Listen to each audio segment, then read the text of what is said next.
Donc, Gad, merci d'avoir accepté l'invitation. C'est très sympa de Mhm. ta part, hein. Je vous Et écoute. je te remercie également. C'est super de m'avoir accepté dans ce truc chez Alliance. Puis merci beaucoup pour l'invitation. Avec grand plaisir, Gad. C'est nous, on est honorés de t'avoir aujourd'hui parmi nous. Donc, Gad, tu nous viens du Canada.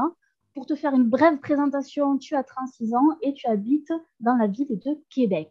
C'est bien ça, si je ne me trompe Exactement. pas. Oui. Bien.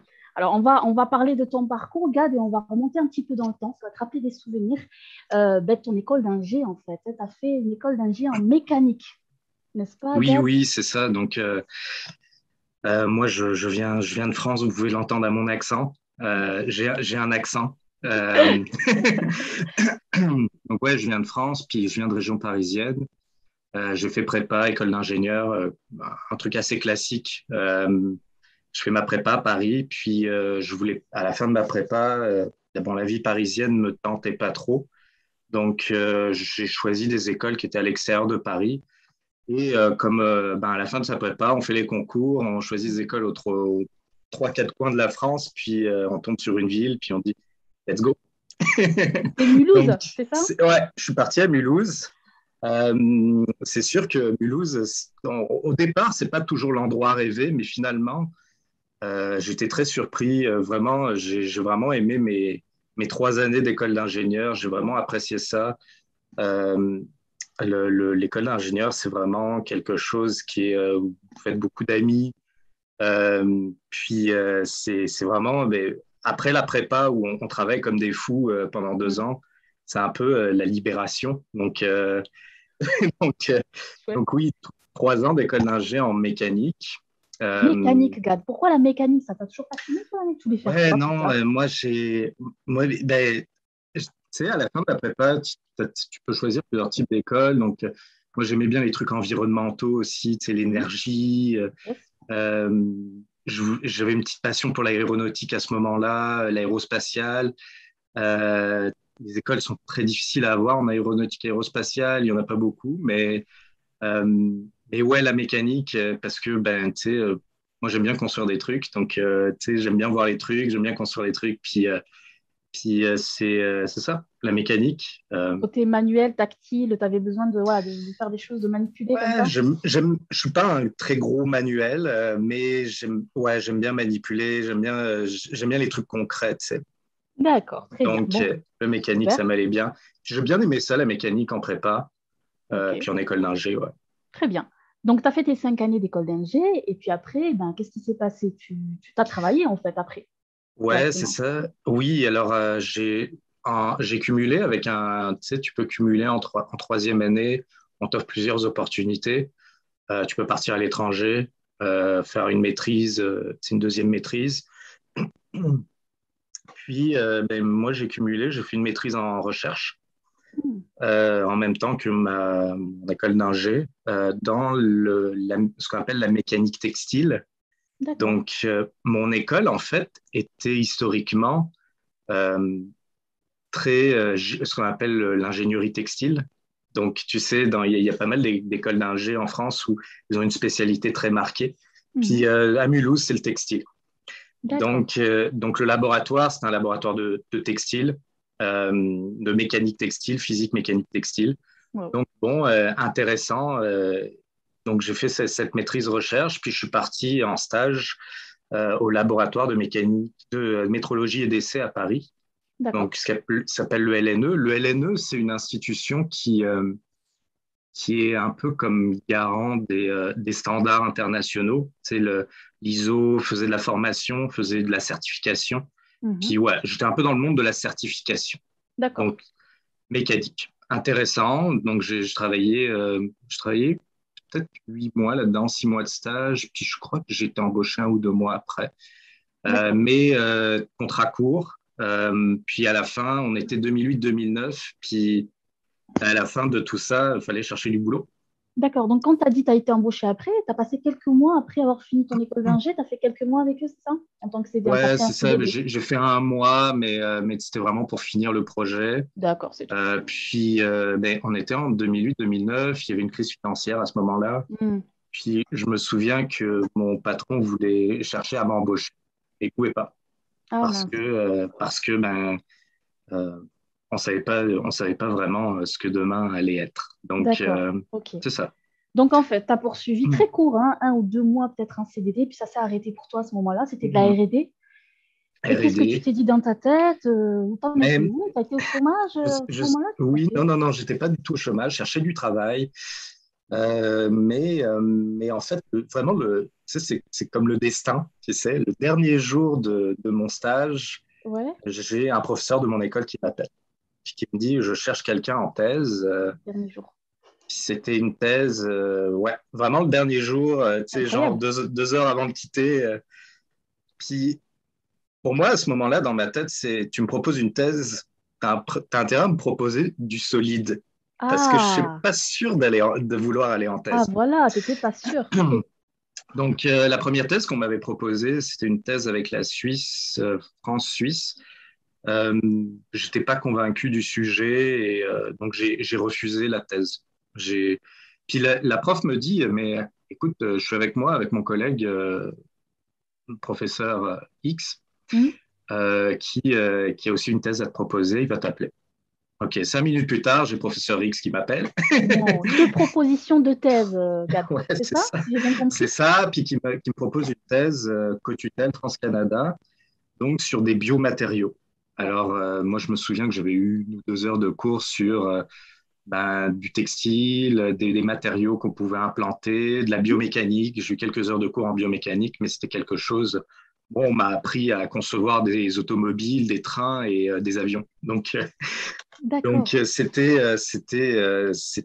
ouais, c'était quelque chose d'assez nouveau. Et puis, j'ai dit, ce qui m'a vraiment plu, c'est le côté France-Canada. Je Mhm. voulais avoir une expérience à l'étranger à un moment donné, puis c'était la bonne occasion.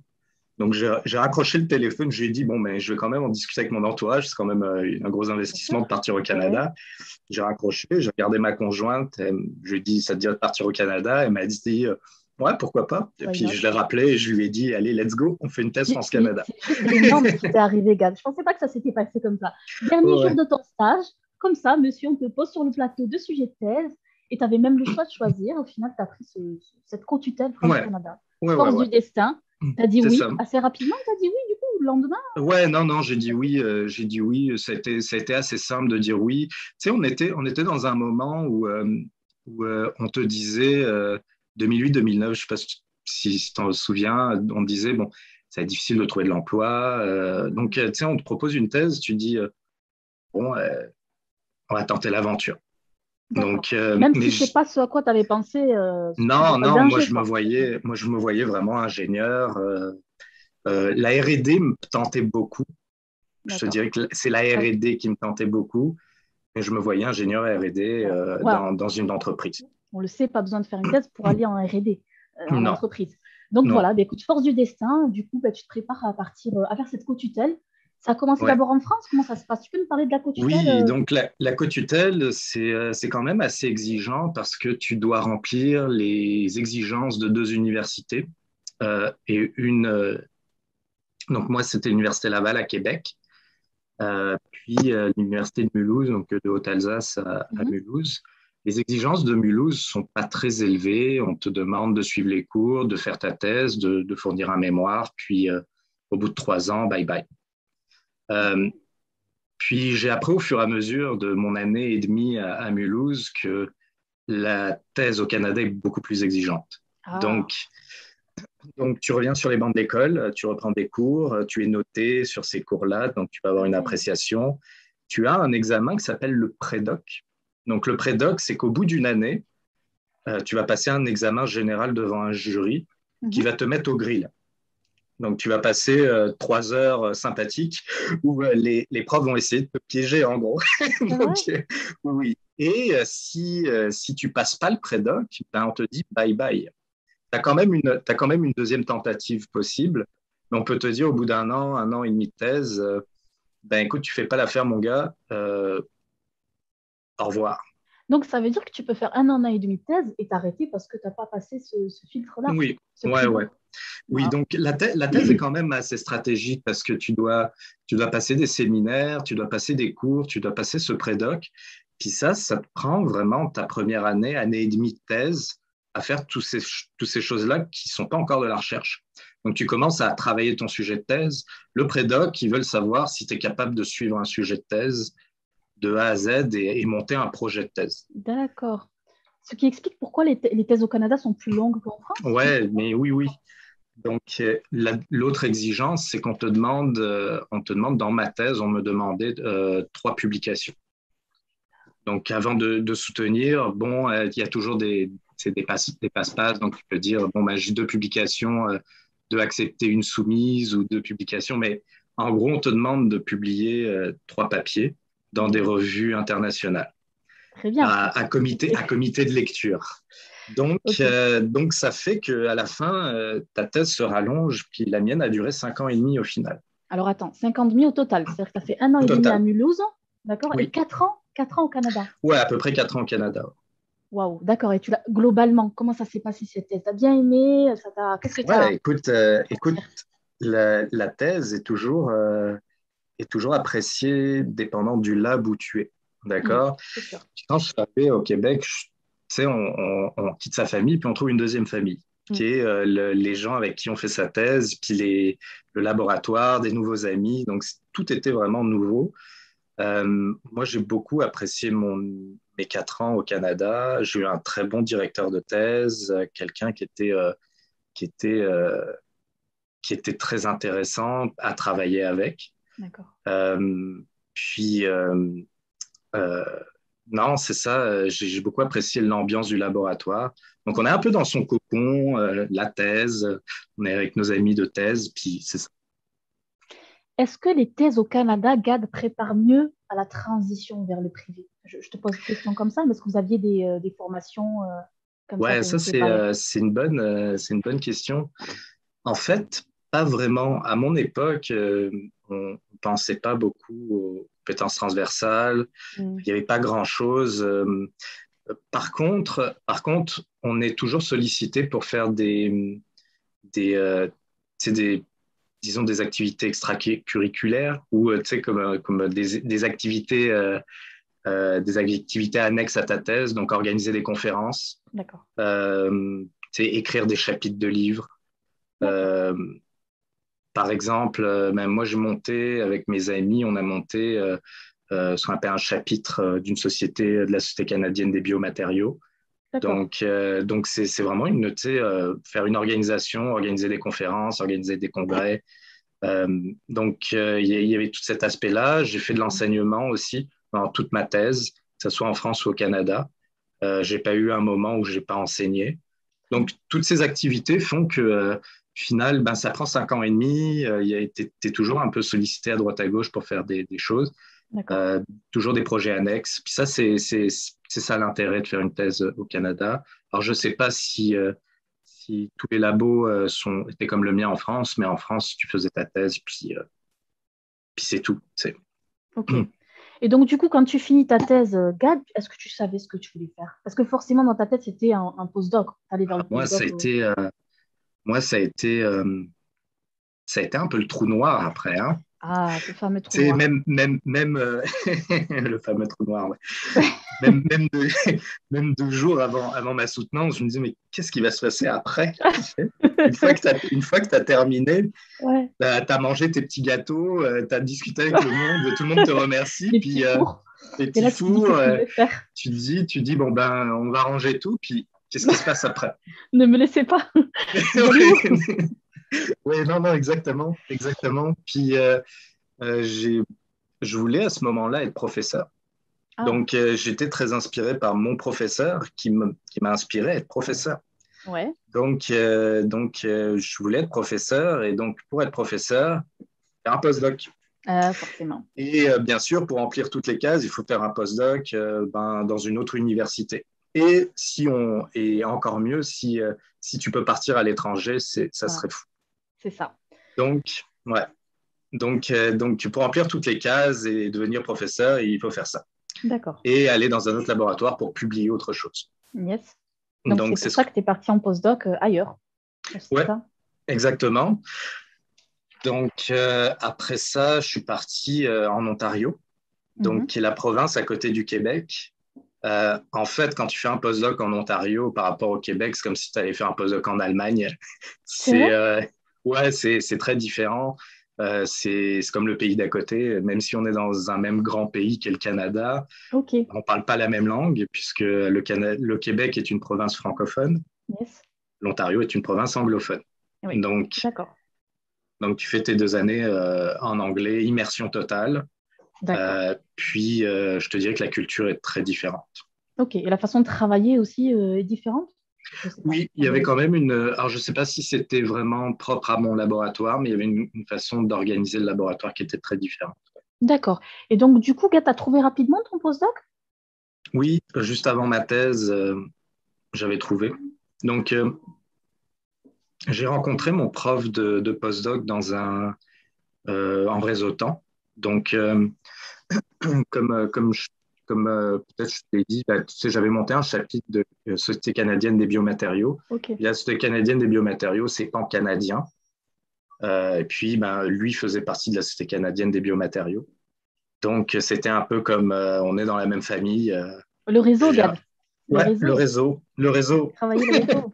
Et le ouais. réseau, le réseau. Très bien. Alors justement, j'avais une petite question, Oui, Gad, parce qu'on n'a pas parlé financement, mais ta thèse en co-tutelle, elle était financée? Tu n'avais pas besoin d'aller chercher ta oui, bourse? Je ne sais plus, je t'ai oui. pas posé la Alors, question. ça a été toute une question parce que moi, j'ai une bourse ministérielle de France. Pas D'accord, ministérielle, une bourse régionale, région Alsace. d'accord. Donc, de France, dès le début de ma thèse pendant 3 ans. Puis, Mhm, au bout des 3 années, on s'est posé la question, bon, ben, comment je vais être financé. mhm. Donc, moi, je suis allé taper à la porte de mon professeur au Canada, au Québec. Puis je lui ai expliqué le problème et il m'a dit, bon, ben, je vais continuer à te financer. Par contre, D'accord, tu ne seras pas payé comme la France, puisqu'on paye bien les thèses en France. Tu seras payé d'accord. comme au Québec. Donc, Ah ouais, c'est pas vrai, trop donc bien. ils sont moins bien payés, les thèses au Québec, c'est moins bien payé. Enfin, déjà en Oui, France, parce on que se plaint, alors c'est moins bien mais, payé au Québec. D'accord. la vraie différence au niveau de ça, c'est qu'on est considéré comme un salarié de l'université en France. On paye des impôts sur la Oui, thèse. oui, oui. Euh, Au Canada, c'est une bourse. Donc, on te donne on appelle un stipend, là, une bourse. Donc tu payes pas d'impôt dessus, mais par contre, c'est faible. Le montant est D'accord. assez faible. Euh, mais bon, c'est la vie de thésard étudiant. Ok. Donc, euh, donc ça a duré jusqu'à un temps. Euh, et peut-être 6 mois avant ma thèse, j'ai gagné un prix d'innovation Mhm. qui m'a permis de vivre, disons, au bout d'un moment, mon prof m'a dit, bon, ben, 5 ans et demi, ça fait long. Ben, je peux plus te payer. Ah, Ben, il va falloir que tu soumettes, il va falloir que tu livres ah oui, oui. il faut que tu Ah livres oui, ton faut manuscrit, accoucher, quoi. quoi. Ouais, faut accoucher. D'accord. Donc, il a arrêté de me payer, et puis j'ai réussi à avoir ce prix d'innovation, que je suis allé chercher en France d'ailleurs, et, euh, et ça m'a fait la fin de ma thèse. Ouf. Tant mieux, c'est bien Ouais, tombé, ouais, du ouais. coup. C'est bien Et du, tombé. Ouais, vas-y. Super. D'accord. Et non, juste, c'était une parenthèse pour revenir à ton postdoc. Donc, pareil, est-ce que tu as fait des demandes de financement? C'était financé ou Ouais, pas? alors oui, j'étais sur un programme qui s'appelle Create, qui est un programme tu sais, à la fois d'enseignement des compétences transversales Mhm. et recherche, donc qui couvrait mon salaire. Donc j'avais cette bourse qui s'appelle Create, qui est une Ok. bourse donnée par le gouvernement fédéral du Canada. Ok, très bien. Donc, tu as fait ce postdoc pendant combien de temps, du coup? 2 ans? Combien de Deux temps ans. t'es resté? Voilà, 2 ans? 2 ans. Au bout de 2 ans, mon prof m'a dit, mais je peux pas renouveler. J'ai pas, tu sais, j'ai pas, D'accord. je peux pas renouveler, donc il va falloir que tu trouves autre chose. Ok. Euh, donc ce postdoc, ben, tu sais, je l'ai fait moi j'étais dans le mécanique, biomatériaux, des textiles, biotextiles, parce Voilà. qu'on en revient là-dedans, Tu te rapproches biotextiles un peu. implantables. Yes. J'avais fait ce postdoc-là, plus dans la biologie cellulaire. Je travaillais sur de la microfluidique, Hmm. des bioréacteurs, des trucs super intéressants. Ok. Euh, ben, à la fin de ce deuxième postdoc, j'avais rien. Puis j'ai appelé, j'ai passé quelques coups de fil, j'ai vu des trucs passer sur LinkedIn. Puis Ouais. j'ai une ancienne postdoc de mon laboratoire, là où j'ai fait ma thèse, qui est devenue professeure à l'université McGill à Montréal. Yeah. et, elle cherchait à ce moment-là un postdoc. Oui, les Donc, choses sont bien faites, Gad, quand même, hein. donc C'est incroyable. encore une fois, Encore une fois. 2 jours avant de finir mon postdoc, j'ai eu cette offre de deuxième postdoc. C'est énorme. Les Ouais, non, transitions non, chez toi, c'est incroyable. ouais, Tu c'est, sautes ouais, et facilement. puis le stress fait ça aussi. Tu vois. Ouais, ben c'est ça aussi, Mais j'imagine. ouais, non, non, c'est ça. Donc, je suis parti à Montréal. Donc, je suis revenu au Québec. Mhm. Très heureux de revenir au Québec. D'accord. Euh, Très heureux de revenir au Québec, donc à Montréal. McGill, qui est une très grosse Mm. institution, très belle université, beaucoup de moyens. Donc, j'étais sur une thèse, pas une thèse, mais un postdoc euh, qui était sponsorisé par une entreprise. Mhm. Donc à ce moment-là, je voulais plus être prof. Ça faisait peut-être 6 mois après ma thèse, je voulais plus. C'est vrai? Donc, ouais, non, je voulais plus. J'ai comme pris une sorte de conscience. Puis je voulais vraiment travailler plus sur des choses appliquées. D'accord. Euh, donc, le fait de faire un postdoc dans l'industrie, c'était un peu comme faire une transition douce vers l'industrie. Ok. Très bien. Ok. Donc, je n'étais pas vraiment dans l'industrie, j'étais vraiment à McGill, mais payé par l'industrie. On travaillait main dans la main avec la compagnie. Ok. La compagnie attendait des résultats. On était vraiment sur un contrat de recherche qu'une compagnie donne à un laboratoire académique. D'accord. Pourquoi avoir quitté la recherche académique, Gad? Tu m'as dit au bout de 6 mois, je savais que je voulais plus rester. Pourquoi? Qu'est-ce qui t'a Mais découragé? Qu'est-ce qui t'a... c'est une excellente question. Qu'est-ce qui m'a découragé? Je te dirais que pourquoi j'ai fait une école d'ingénieur, c'est parce que tu sais, je voulais améliorer la vie des gens. C'était vraiment mon mantra. C'est mon mantra, c'est que je veux améliorer la vie des gens et que je veux que les choses que je fasse, que ce soit en équipe c'est que je puisse apporter ma pierre à l'édifice pour la société. Puis ça, Mhm. c'est vraiment ça. Et rétrospectivement, tu sais, j'avais passé peut-être 6 ans, 7 ans dans la recherche. Puis, tu sais, je me dis, mais est-ce que vraiment j'améliore la société en faisant de la recherche? Et ma réponse a été non. Et je vais t'expliquer pourquoi. C'est parce que Dis-moi. j'avais vraiment l'impression de créer du savoir. C'est ça qu'on fait en recherche. On C'est crée ça. du savoir, Exactement. on publie des papiers, puis ces papiers vont permettre d'aller chercher des fonds qui vont permettre de publier d'autres papiers. Mais est-ce que cette recherche sert vraiment à quelque chose dans la société? Et C'est-à-dire que tu ne voyais pas, Gad, je, l'application de suite de ce que ouais, tu je faisais, voyais pas quoi. l'application et je voulais faire quelque chose de beaucoup plus appliqué. C'est pour ça que j'ai choisi aussi Très bien. de faire Mhm. ce postdoc plus industriel, qui permettait Mhm. toujours d'avoir un pied dans la recherche, toujours être au laboratoire, faire des manips. J'avais aussi la possibilité de diriger une petite équipe et ça m'a vraiment plu. D'accord. Mais c'est ça, je voulais faire des trucs appliqués, résoudre des vrais problèmes, c'est des problèmes concrets. D'accord. Ce postdoc a duré combien de temps, Gad? 2 ans, 2 ans, donc oui, 4 ans de postdoc avec un postdoc finalement entre l'industrie et l'académique. Et puis après, oui. finalement, ce que tu fais aujourd'hui, tu es aussi entre l'industrie et C'est l'académique ça. finalement. Alors tu te poses toujours la question quand tu es en thèse ou en postdoc, tu te dis toujours, ben, c'est toujours se revenir à est-ce que je fais quelque chose qui est bon pour la société? Est-ce qu'à la Mm, fin de ma thèse, il y a quelqu'un qui va prendre cet objet-là que j'ai conçu et que j'ai mis mm. beaucoup de cœur là-dedans et qui va le prendre et puis qui va en faire quelque chose, tu vois? Ben, on va toujours te dire oui, peut-être un jour dans 100 ans. Donc, mais tu vas toujours poser ta petite pierre à l'édifice. Mm. Donc, moi, je ne voyais pas vraiment le concret. Et, euh, et tu te poses toujours la question, comment on fait pour prendre ces résultats de recherche, ces choses-là, puis les transférer à quelque chose de concret? C'est Mm. un produit, un service, quelque chose que quelqu'un va pouvoir utiliser, que ce soit toi, moi, mon Mm. frère, ma sœur, tu sais. Donc c'est vraiment ce truc-là. Puis la réponse à ça, je l'ai vraiment découvert plus tard dans mon deuxième postdoc, c'est le transfert technologique, transfert Voilà, de technologie. super. Donc c'est pour Donc, ça que j'en suis venu là. Ok, donc après ces 2 ans de postdoc, tu savais que tu voulais travailler dans ce domaine de transfert d'innovation, de technologie. Est-ce que tu Ouais, avais une idée du job? innovation, j'avais pas une idée concrète du job. Je Hmm, savais que je voulais travailler vraiment, tu sais, un pied dans l'industrie, un pied dans d'accord, l'académique, puis vraiment travailler sur des problématiques concrètes. d'accord, Maintenant, le transfert technologique, c'est pas quelque chose que je savais exactement ce que c'était. ok. Mais j'avais vraiment cette envie de travailler dans l'entre-deux-mondes là. Alors comment tu as découvert ce job? Comment tu savais que bah, ce job existait? Qu'est-ce qui s'est passé? Alors, ce qui s'est passé, c'est que le réseau, Ah, fameux réseau, on y revient. le Alors fameux tu nous racontes réseau, tout là, dans mes c'est que 203. depuis la fin de ma thèse à la fin de mon deuxième postdoc, j'avais réseauté, et pas que avec des professeurs, pas que avec des Hmm, étudiants, mais ça aussi c'est avec des très bien. gens à l'extérieur. Euh, Tu sais, je suis allé chercher des cours à droite à gauche pour pouvoir me former à l'après-thèse, j'ai eu beaucoup de mal à trouver des trucs de qualité intéressants, qui sont vraiment concrets.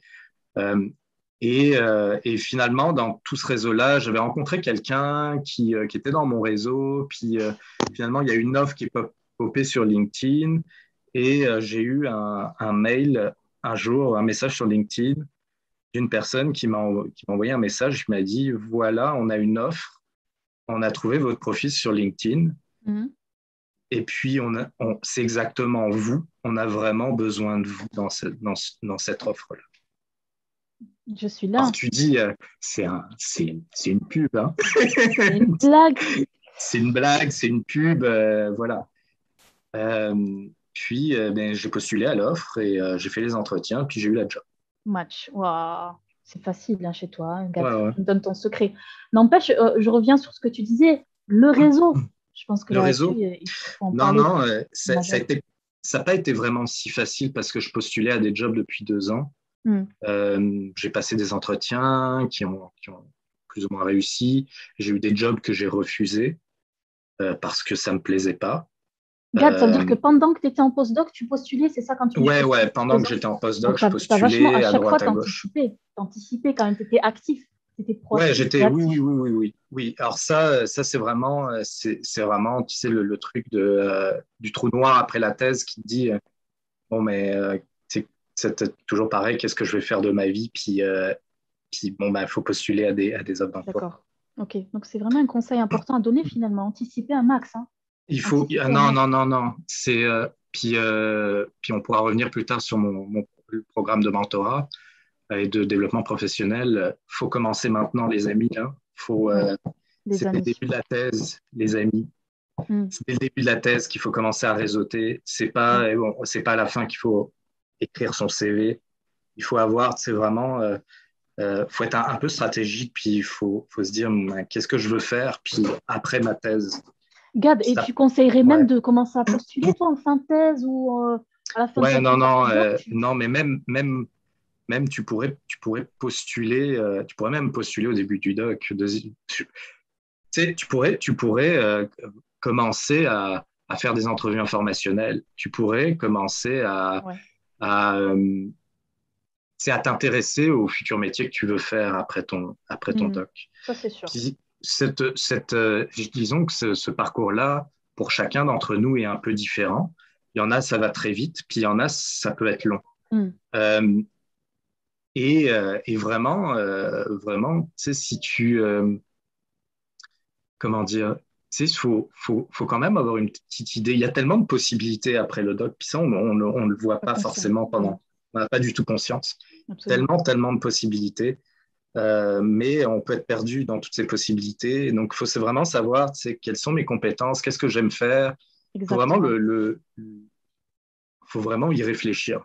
Se connaître, en fait, voir vraiment qu'est-ce Ouais, qui nous plaît, faire des bilans de exactement. compétences, on en parlera, mais tu vois, Ouais. toutes ces choses-là, et puis le fait de faire l'enseignement, de organiser des choses, de finalement, c'est aller toucher à plein de choses qui Oui, fait oui, qu'on oui. apprend à se connaître soi-même. On se Ouais, dit, tiens, ça ouais, j'aime bien, ça j'aime pas, ça je pourrais pas le faire. C'est ça, ouais, c'est c'est en ça. fait, ok, très bien. C'est pas juste le doc, c'est pas juste des expériences que tu fais dans le lab, c'est une expérience aussi personnelle. Bien C'est sûr, absolument. ouais. Ça, c'est beau, ça, Gad, ce que tu viens de dire. C'est une expérience personnelle. C'est une expérience personnelle, Philosophique. exactement. Super. Donc là, Gad, tu as trouvé cette opportunité dans le transfert Oui, d'innovation, etc. Et là, tu as dit go. Et tu as ouais, travaillé pour une première société, c'est ça? oui. J'ai travaillé pour une première compagnie qui s'appelait Sauvar. Donc, Mm. Sauvar, c'était à Québec. Donc, je revenais à Québec Et ouais. 4 ans après. Donc, je suis revenu dans la ville de Québec et on voulait vraiment revenir à Québec. Donc, cette opportunité vraiment, était vraiment clé. Yes. Donc, j'ai travaillé avec l'Université Laval, qui était mon ancienne université, à transférer des technologies avec l'Université Laval Génial. pendant 2 ans. Et en fait, on a fait notre petite révolution au Québec il y a 6 mois, ouais, 6 mois maintenant. Ce qui s'est passé, c'est que les centres de transfert technologie au Québec ont tous fermé. Donc, c'est comme si tu perdais ton emploi. mais Ouais. mais on a été transféré dans une nouvelle organisation provinciale et pas juste locale, Mhm. qui permet de faire du transfert technologique, de l'innovation, du développement d'entreprises, du développement d'innovation au niveau provincial. Donc, j'ai intégré cette nouvelle structure il y a 6 mois. D'accord. OK. Ouais. Et C'est le le même but, job, hein? Le job, il change pas. ouais, le job, le Il change job un peu? change pas, change un peu. Dans mon ancien job, on regardait vraiment les projets à 360 degrés, on faisait des analyses, on faisait du développement des affaires. Mhm. Maintenant, on est un peu plus cantonné à gestion de projet, même si on touche quand même à plusieurs nouvelles tâches. Euh, peut-être les gens, peut-être je vais expliquer ce que c'est le transfert technologique et Et comment ça justement, fonctionne. Viviane, j'allais te poser la question, Gad. Je fais la transition. C'est Ouais, quoi ce métier? Hmm. donc ce métier-là, en fait, justement, c'est le truc que je me suis posé pendant toutes mes recherches, c'est comment prendre des recherches, Ouais. comment on fait, quelles sont les manières de faire pour prendre ces résultats de recherche Yes. qu'on a publiés et qu'il y a 30 personnes dans le monde qui nous ont lus. Comment on fait pour prendre ces résultats de recherche, puis les transformer en un produit, quelque chose qui va être utile pour monsieur et madame tout le monde, Yes. Hmm. ou pour une entreprise dans un domaine particulier. Ben, c'est ça le transfert technologique, c'est le métier de faire ça. Donc comment on fait? Puis la première chose à faire, c'est que dès que vous pensez que vous avez de quoi dans votre lab, faites ce qu'on appelle une déclaration d'invention. Donc tu déclares une invention. Mhm. Donc j'ai trouvé quelque chose d'extraordinaire, que tu D'accord. penses extraordinaire. Euh, Puis je le déclare à mon université. Je dis à mon université, bon, voilà. Ensuite, alors, je ne sais pas si ça marche avec l'université française, mais je pense qu'on est dans un système très, très similaire. Ensuite, ben, l'université va décider, l'université ou le centre de transfert technologique va décider si on va regarder, on va faire ce qu'on appelle une analyse technico-commerciale. Donc, on va dire, bon, ben, ça, c'est ton invention, on est capable de la protéger, d'avoir une stratégie de propriété intellectuelle. On touche au brevet, la propriété intellectuelle. Il n'y a pas que le brevet, il y a d'autres façons de faire. Mhm. Ça peut être du secret, ça peut être autre chose, du savoir-faire. Mhm. Puis on veut savoir ensuite si le produit ou la technologie qu'on pense être intéressante va avoir un avenir dans un marché quelconque. Mhm. Donc tu me disais que tu étais en immuno-oncologie, Mhm. ben, tu développes par exemple une nouvelle thérapie d'immunologie, Mhm. mais pour un cancer particulier, ben, on a trouvé la niche de marché qui est le cancer particulier. D'accord. Est-ce que c'est un gros marché? Est-ce que c'est difficile de l'atteindre? Quelle est la voie pour aller au marché? C'est vraiment du conseil stratégique pour les professeurs, pour les universités, à D'accord. savoir comment ils vont transférer leur technologie. Une D'accord. fois qu'on a fait ça, on apporte du financement et on apporte du développement des affaires pour trouver des partenaires industriels qui voudraient un jour prendre cette technologie et être licenciés à partir d'un brevet. Et c'est vous qui intervenez dans chaque étape, Gad. Tu fais tout. Oui, alors Chaque... ça dépend des Comment ça se contrats passe? qu'on a avec les D'accord. universités, mais je te dirais que dans chaque étape, mon entreprise intervient Mhm. jusqu'à ce qu'on arrive à la phase de commercialisation, que l'entreprise prenne la technologie, qu'elle paye des licences à l'université. Et donc, il y a un retour pour l'université.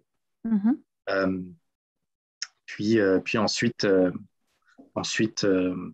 ben, c'est l'entreprise qui fait son business D'accord. avec ça.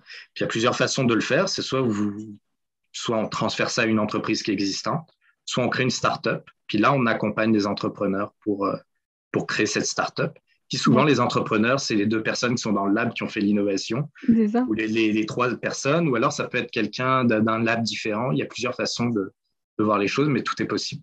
C'est très intéressant ce que tu racontes. On a envie de creuser davantage, mais je vais un petit peu me taire, moi, parce que c'est au moment de poser des questions. On a débordé. Ouais.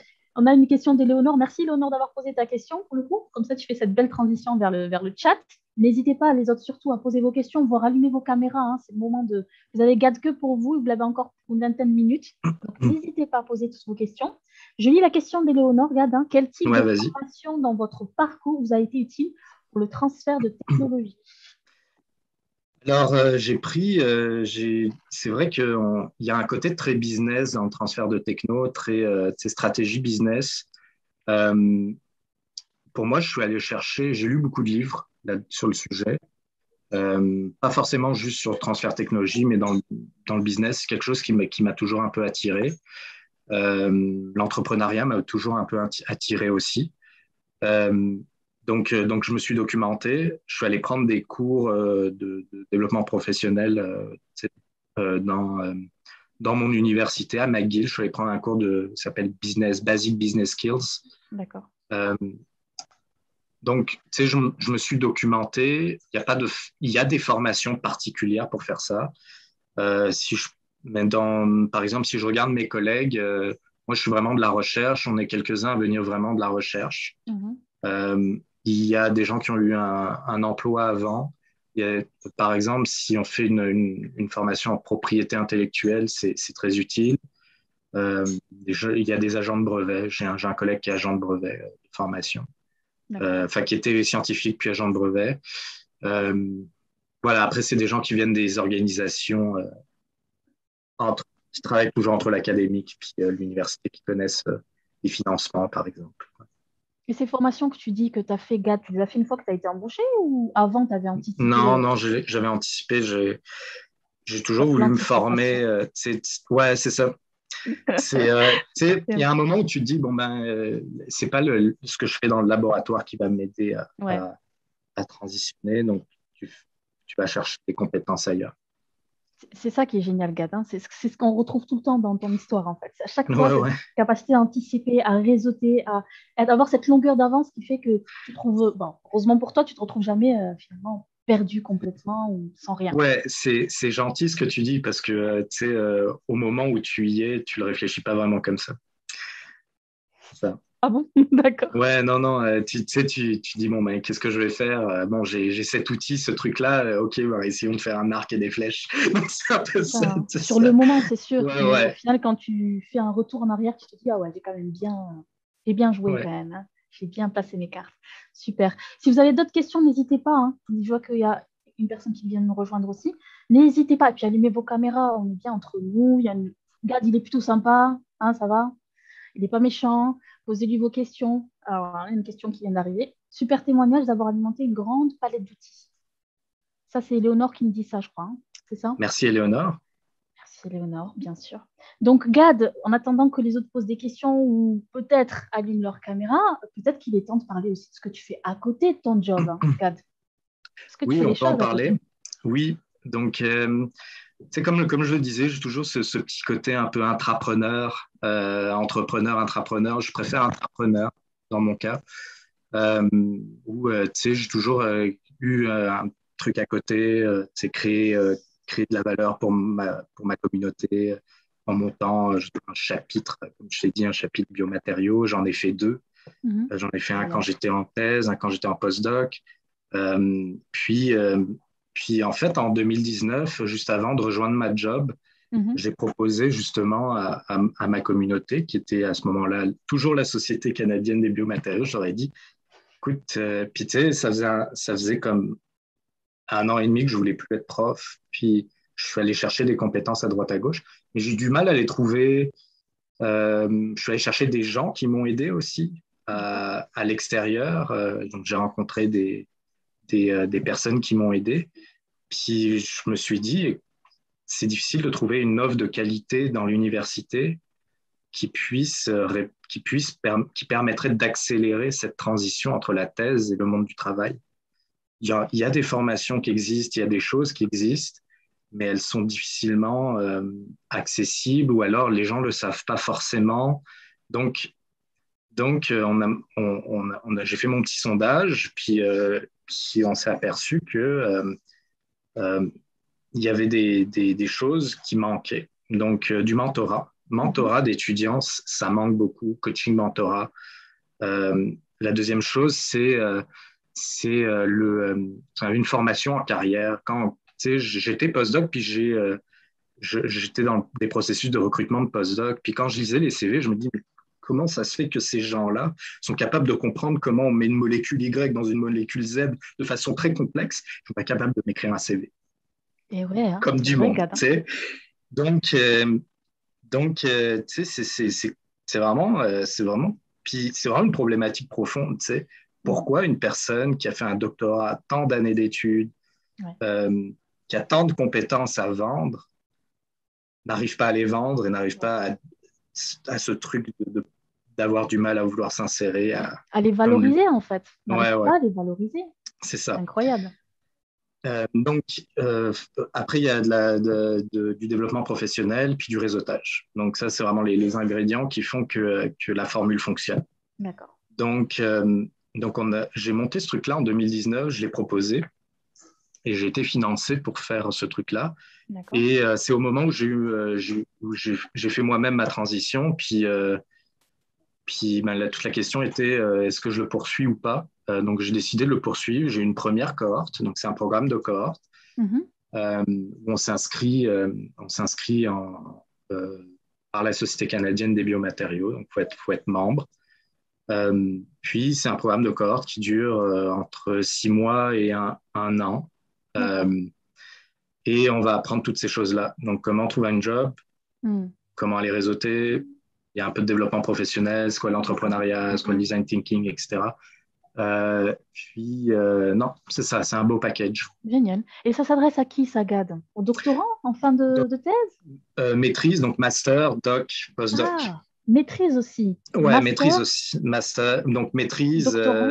maîtrise, PhD et postdoc. Donc le spectre est assez large. Par contre, en termes de discipline, parce que c'est, voilà. En termes de discipline, je te dirais que n'importe qui pourrait s'inscrire. Ouais. Le programme, même quelqu'un qui est en mécanique, c'est sûr que c'est commandité par la Société canadienne des biomatériaux. Donc, Ouais. si tu as fait des matériaux, de la biologie, Mhm. de la biotechnologie, tu vas tout de suite t'y retrouver. Nos mentors euh, sont dans des entreprises qui sont majoritairement en biotech. On a quand même des gens qui sont en électricité, D'accord. électronique. Donc, je te dirais que n'importe qui pourrait s'inscrire et il trouverait son compte 95%, 90, 95% du contenu est D'accord. vraiment dédié à n'importe quelle personne qui fait une maîtrise doc, post-doc. On est d'accord. Donc, est-ce Ouais. qu'il faut être, enfin, il faut être canadien, être inscrit dans une université au Canada? Quelles sont les Alors, conditions? si vous voulez vous inscrire, il faut juste être membre de la Société canadienne des C'est ça? biomatériaux et Ok. inscrit dans une université. Alors, université Et canadienne, Gad? pas forcément, non. Donc, même des Français en France? Ouais, ouais, pourrait. D'accord. Faut juste Pourrait. être inscrit à la Société canadienne des biomatériaux. C'est tout. C'est la seule Payer son condition. membership, ouais. Et donc, pour le moment, toi, tu fais pas encore hein, de mentorat avec les Français, les doctorants Non, français? Pas encore, Gad? Mais c'est pas quelque chose auquel encore. tu penses Alors un peu? aujourd'hui, j'ai monté une petite équipe pour pouvoir exporter ce concept-là Mhm. de programme, euh, puis le décliner aussi à d'autres organisations. Alors ça pourrait être des organisations en France, ça pourrait être des organisations au Canada, aux États-Unis ou ailleurs. Donc D'accord. c'est ça. D'accord. Et aujourd'hui, on s'inscrit, on est membre de cette société, donc on paye, j'imagine, un forfait ou quelque chose dans l'année ou dans Ouais, le mois, je ne sais pas. Et puis oui, après, c'est on a ça. accès à ce mentorat, finalement, ensuite. Ben, tu as accès à pouvoir t'inscrire au programme, à appliquer au programme. Hmm. Il y a quand même une sélection. Euh, on D'accord. veut une petite cohorte, mais je te dirais que le prix du membership du CBS n'est pas très élevé. C'est 25 $, donc en euros, ça fait peut-être 18 euros L'année? Le mois? l'année. C'est quand même donné. Gad. Voilà. Donc voilà. Et toi, tu ne reçois pas de revenus pour ça, hein? Tu fais ça bénévolement, c'est ça qui est génial. Aujourd'hui, je fais ça bénévolement. Après, Après, demain, on va voir demain ce qui va se passer. ce qui va se passer. Génial. Ben, bravo pour tout ce que tu fais, gars. Tu sais que ça résonne en nous, hein. Ça résonne en Bah Résalien. oui, oui, Plein de choses qu'on fait en ouais, ouais, commun et peut-être une ouais, collaboration qui fait un jour, Gad, avec grand plaisir, peut-être, hein. oui, oui, avec plaisir France-Canada. aussi. France-Canada. Donc, je vais lire un petit peu les questions du chat. Une question de Amine qui te dit super témoignage, merci. Non, mais Gad, Bah, formidable. merci, Amine. Amine, il est formidable lui aussi. Alors, de votre expérience, il te dit PhD, qu'est-ce qui vous sert le plus dans votre métier actuel, de ton expérience de PhD, Gad?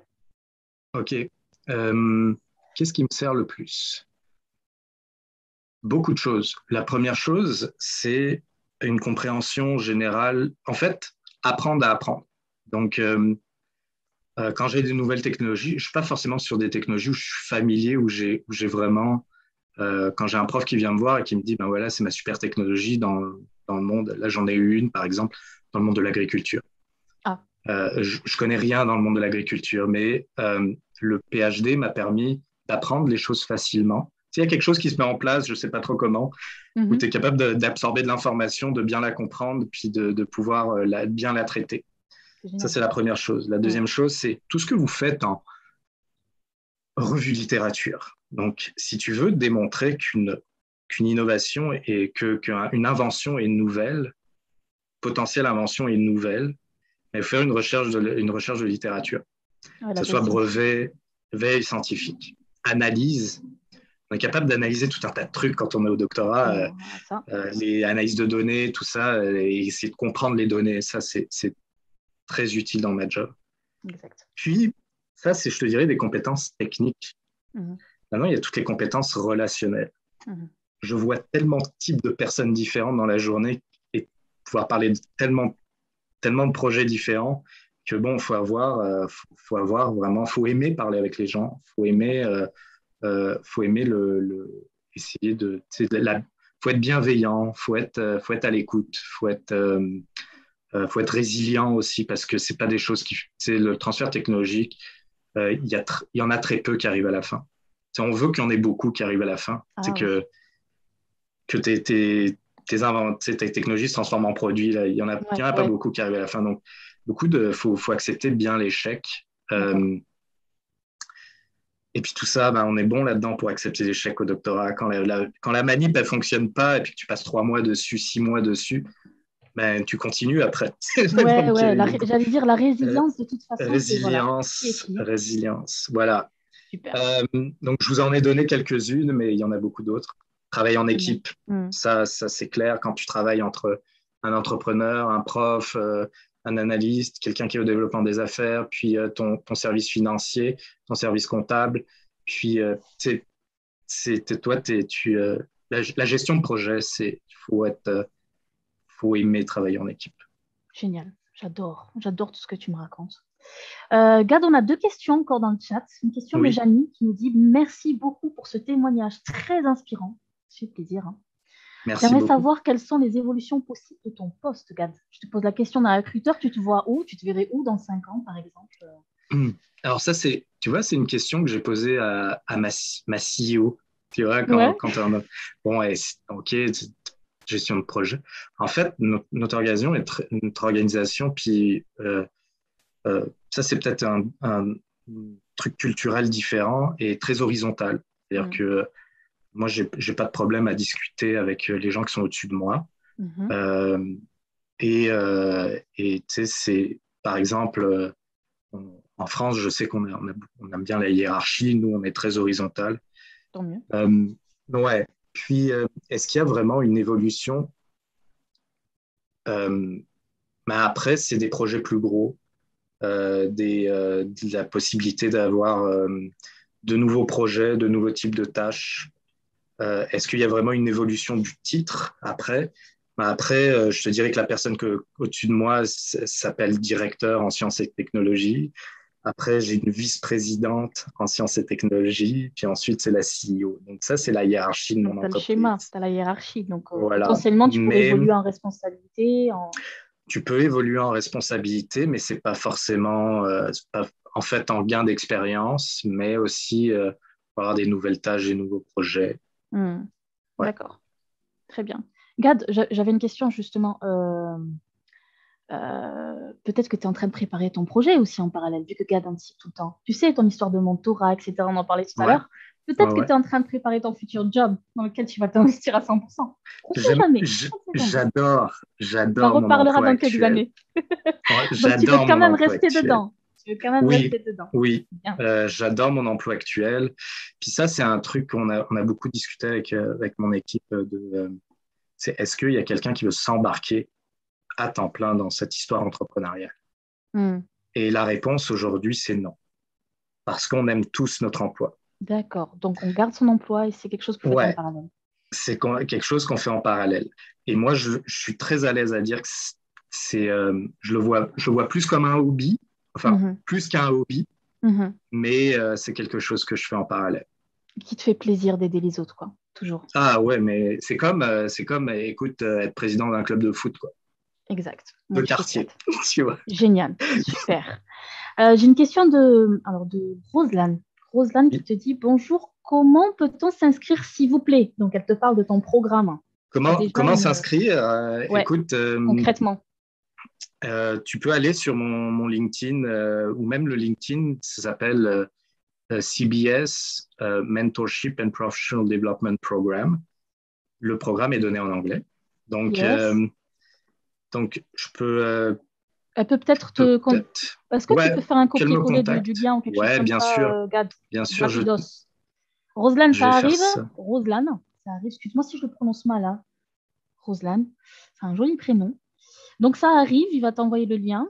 Comme ça, Ouais, je vais t'envoyer le à lien. copier. De toute façon, Gad, juste pour dire, Oui, parce que tu sais qu'il y aura un replay, il y a d'autres gens qui vont t'écouter, etc. S'il y a des gens qui sont d'accord. intéressés pour te contacter, est-ce que tu es Oui, open sur LinkedIn? On peut te parler en bien direct? sûr, envoyez-moi un message sur LinkedIn, ça me fera plaisir de vous répondre. Bien sûr, bah, c'est génial. Au moins, c'est dit. Hop, Ouais. merci pour votre témoignage. Je suis arrivée en retard, désolée, j'étais en cours, me dit Roselane. Mais je vois que la réunion est enregistrée, donc c'est rattrapable, bien sûr, bien sûr. Donc, j'ai mis le post LinkedIn dans le chat. Yes, Vous pouvez aller le trouver. Et puis là-dedans, il y a toutes les instructions pour s'inscrire. super. La Copier le deadline, lien. la deadline est le 1er décembre. Deadline 1er décembre pour s'inscrire pour Ouais, la toute année prochaine. ouais. OK. Donc, c'est quand même un super bon plan là pour master, doctorant, postdoc, suivre un programme comme ça de mentorat, même si c'est à distance, vous faites comme ça des visios, c'est ça, Gad? Il y a Alors, plusieurs intervenants. on fait des visios. Faudra voir. Aujourd'hui, on n'a pas défini une horaire parce on a 6 heures de décalage. Ouais. Euh, alors, il y a plusieurs intervenants. Moi, je donne peut-être 50 à 70% des cours, 50-60% des cours, mais on a beaucoup d'intervenants, ce que j'appelle des experts. Donc, on a quelqu'un qui va donner quelque chose en communication, il y a des gens qui sont dans des écoles entrepreneuriales, donc qui vont donner des cours en entrepreneuriat. Euh, donc, ouais, plusieurs types d'expertise autour de la table, Mhm. réseaux Génial. sociaux. Euh, j'ai des gens aussi j'ai un gars l'année dernière des États-Unis qui est venu donner quelque chose sur la communication orale. Génial. Donc, ouais, Donc, ça englobe quand même pas mal de choses et c'est super ouais, enrichissant. on essaye de tout mettre dans un même programme. Alors, Super. ça peut paraître lourd, mais en fait, ça l'est pas du tout et on s'amuse bien. Et c'est étalé dans le temps, hein, comme tu dis, donc ça ne va pas être hyper Ouais, intense. ouais, ouais, ouais. Génial. Eh bien, écoute, il y a Janie qui nous dit merci Gad et Assia. Je dois vous laisser. Ouais, ben, bientôt, nous aussi, on va vous laisser. Je dois vous laisser, j'ai une réunion, mais cet appel est une pépite pour moi qui a suivi une formation en valorisation et transfert de technologie pendant ma thèse actuelle. Donc, tu es une pépite, Très bien. et cette discussion est une pépite, bien sûr, puisque ça vous apporte plein d'infos, plein de renseignements, plein de conseils. C'est génial. On a un applaudissement aussi. Mais écoute, on n'a pas été très, très, très nombreux, hein, mais en tout cas, les gens qui étaient là sont ravis. Je suis sûre que dans le replay, les gens vont adorer aussi regarder l'interview. Alors, Roselane nous dit excusez-moi, j'ai encore une question. Ouais, Gad, tu as vas-y. encore 2 minutes, peut-être 3 minutes pour la question de Roselane. Dans le formulaire, on demande CBS Membership Number. Qu'est-ce que c'est exactement, s'il vous plaît? Ouais, donc Bon, il faut que tu t'enregistres à la Société canadienne des biomatériaux. Ou Ouais, alors, c'est ça. ou alors ton professeur est membre de la Société canadienne des biomatériaux. Si tu veux forcer ton professeur à le faire, Par c'est bien. exemple, Donc, tu un petit pourrais, ouais. donc, de toute façon, Roselyne, s'il y a un souci, n'hésite pas à revenir vers Gad et à lui poser tes Ouais, questions sur LinkedIn, en message privé. Gad est super sympa. Éléonore nous dit merci beaucoup pour cet échange. Bravo pour tous vos projets à tous les deux. Merci beaucoup. bravo, Asia. C'est gentil. C'est Bravo, super Gad. ce que vous faites. Mais merci beaucoup, Gad, hein. Nous, vraiment, on le fait dans la même optique que toi, hein. Je pense qu'on a plein de points en commun. Aider les PhD, nous, c'est plutôt PhD Master en sciences de la vie essentiellement, comme tu sais, Gad. Oui. Mais dans le même objectif, hein, c'est-à-dire les aider, les accompagner, leur faire découvrir des opportunités possibles. Et t'en es une, Gad, quand tu nous as parlé de Mhm. ton métier actuel. Donc j'espère que ça aidera et j'en suis persuadée, Gad. Tu as quelque chose à dire, peut-être un dernier message, Gad, un conseil aux PhD, un dernier mot pour Non, clôturer cet non, entretien? mais ça m'a fait ça m'a fait plaisir de parler avec toi. Oui, Puis vraiment, tu sais, j'ai vraiment envie de. Ben, peut-être le dernier message, c'est que à un moment, vous allez trouver quelque chose qui va vous plaire, puis ça va fonctionner. Euh, on veut que ça se fasse un peu moins dans la douleur. Donc, c'est pour ça qu'on crée des choses comme Résalliance ou ce programme de exactement. mentorat. Moi, je vous dis bonne chance pour tous vos projets, puis bravo. C'est un engagement de faire un doctorat, puis je vous dis à Ouais, tous bravo. exactement. Il faut être fier de vous. Bravo, bravo, parce que c'est pas tout le monde qui fait un doctorat qui arrive jusqu'à là où vous arrivez. Donc, il faut être fier, il faut s'accrocher, être Ce résilient. que, exactement, ce que je dis souvent, c'est qu'il y a 1% de la population qui fait un doctorat. On l'oublie. On l'oublie. 1%, c'est quand même très difficile de faire un doctorat. Exactement. En fait, créer du savoir, c'est compliqué. Mm. Ça demande beaucoup de résilience puis d'envie et de Exactement. passion. Et souvent, comme tu disais, gars, tout est une question de savoir se valoriser parce que des compétences, c'est Ouais. pas ce qui nous manque. Mais voilà, il y a ce côté-là où voilà, il faut apprendre.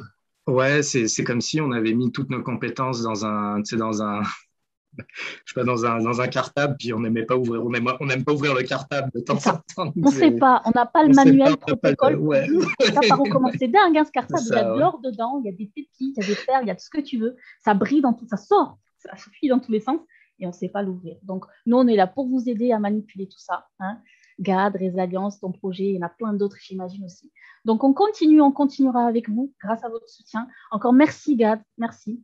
Merci de t'être Euh, réveillé très tôt pour nous, d'être venu à cette oui, interview merci Asia. et j'ai passé un super moment avec toi. Et merci à tous les participants aussi. Ben, à bientôt pour le replay du coup, hein, pour qu'on regarde. Ben, merci, ciao à tout le monde, on vous laisse. Il est maintenant 13h59, 14h pile, on est synchro. Il y a tout le monde qui te dit des petits messages de merci beaucoup. On a Amine qui nous dit merci Asia, merci Gad, au revoir. Merci beaucoup à vous, au revoir, au revoir. Bisous à tous, merci Gad. Bon courage pour ta journée de travail, bon courage à tous pour cet après-midi. Ciao. Salut.